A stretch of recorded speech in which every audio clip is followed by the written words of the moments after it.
महाराज जी, इस शरीर की पत्नी में हमारी बहुत आसक्ति है, इसके कारण महाराज जी भजन में घाटा हो रहा है, डट के भजन नहीं कर पा। नहीं, कोई बात नहीं कि आज जो पति पत्नी में मनमुटाव हो रहा है, पति पत्नी में संबंध विच्छेद हो रहे, पति पत्नी में जो हिंसा हो रही है, उससे अच्छा है कि पति पत्नी से प्रेम करे, पत्नी पति से प्रेम करे, पत्नी और पति दोनों एक दूसरे के हृदय में भगवान को देखने की चेष्टा करें और खूब डट के प्रेम करें। कोई बाधा नहीं। ये हमारे सनातन गृहस्थ धर्म की रीति रही है। अपनी पत्नी, अपने बच्चे, अपने परिवार से प्यार करना, वही तो टूट रहा है, उसी की तो बात कर रहे हैं। थोड़ी थोड़ी बात में भाई भाई की हत्या कर रहा है, थोड़ी सी जमीन में, थोड़ी सी बात में भाई भाई की हत्या कर रहा है। अपनी वासना की पूर्ति के लिए पत्नी पति की हत्या कर रही है, अपनी अनुकूलता न मिलने के कारण पति पत्नी की हत्या कर रहा है। यही तो हम चाहते हैं कि आपस में प्रेम करो, प्रेम बाधक नहीं है, आप चिंता ना करो, प्रेम करो और उस प्रेम को भगवान को समर्पित करो, नाम जप करो और कमाओ और पति पत्नी परिवार खूब प्रेम से रहो। यही हमारे सनातन धर्म की रीति है। ये झगड़ा, लड़ाई, हिंसा, व्यभिचार, बॉयफ्रेंड गर्लफ्रेंड, इधर उधर भटकना, ये हमारे रीति नहीं है।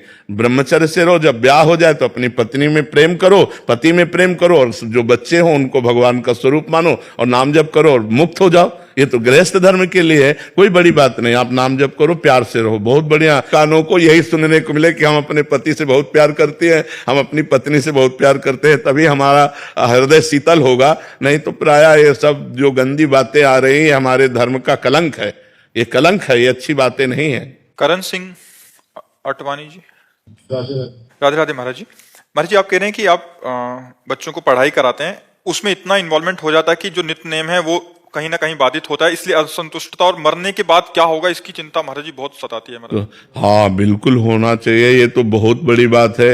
हम तो प्रायः जो परिजन होते हैं उनको एक बात कहते रहते हैं कि आपको ध्यान है आप मरोगे। तो आदमी बुरा मानता है, नहीं मानता कि यार मरने की बात क्यों करते हैं, और मरने की बात ही हमको संभाल सकती है कि यार मरना है मुझे। अगर श्री कृष्ण ना मिले, प्रभु ना मिले, वो परमात्मा, वो वाहे गुरु ना प्रसन्न हुए, तो हमारे जीवन का लाभ क्या रहा, हमारा जीवन व्यर्थ चला जाएगा। तो ऐसे अन्य समय नाम जप करो, और जब पढ़ाई में इन्वॉल्व हो, बच्चों को पढ़ा रहे हो, तो बच्चों में भी भगवान को देखो, उस परमात्मा को देखो, और जय घंटे पढ़ाई की, उसके बाद उसको भगवान को समर्पित कर दो।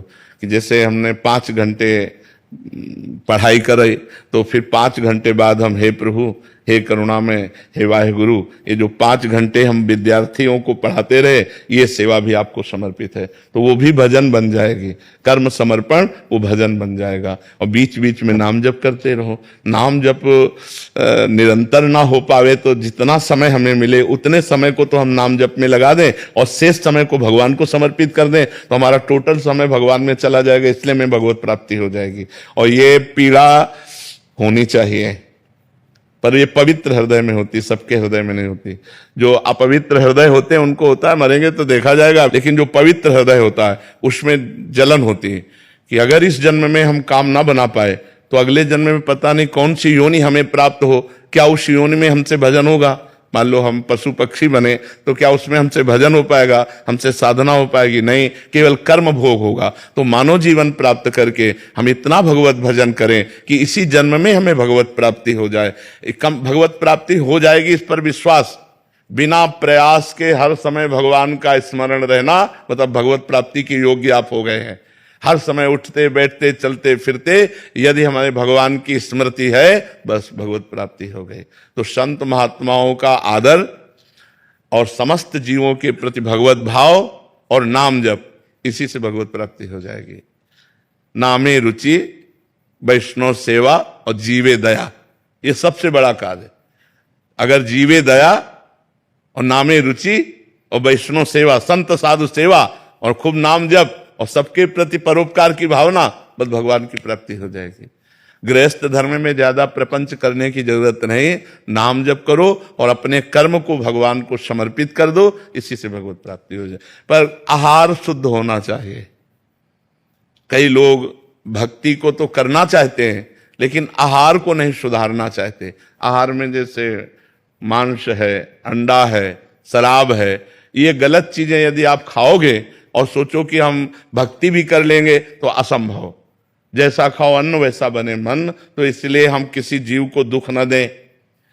जो मांस है वो जीव की हिंसा है, तुम भले ना करो लेकिन खा रहे हो तो तुमको हिंसा का दंड मिलेगा। इसलिए आहार शुद्ध रखो, विचार शुद्ध रखो, अपने कर्मों को भगवान को समर्पित करो और नाम जप करो, तो गृहस्थ में रहते हुए भी भगवत प्राप्ति हो जाएगी। जी आहार शुद्ध है, नॉनवेज वगैरह या से, बहुत सुंदर, बहुत सुंदर। पर अगर मान लीजिए फास्ट फूड या वैसी चीजें खाते हैं, पवित्र दुकान से लेकर, पवित्र जगह से लेकर, प्योर वेजिटेरियन, हाँ, और भगवान को अर्पित करके, जैसे मान लो हाथ में लिए तो पहले वाहेगुरु का स्मरण किया, उनको अर्पित किया, फिर पा लिया, ठीक है।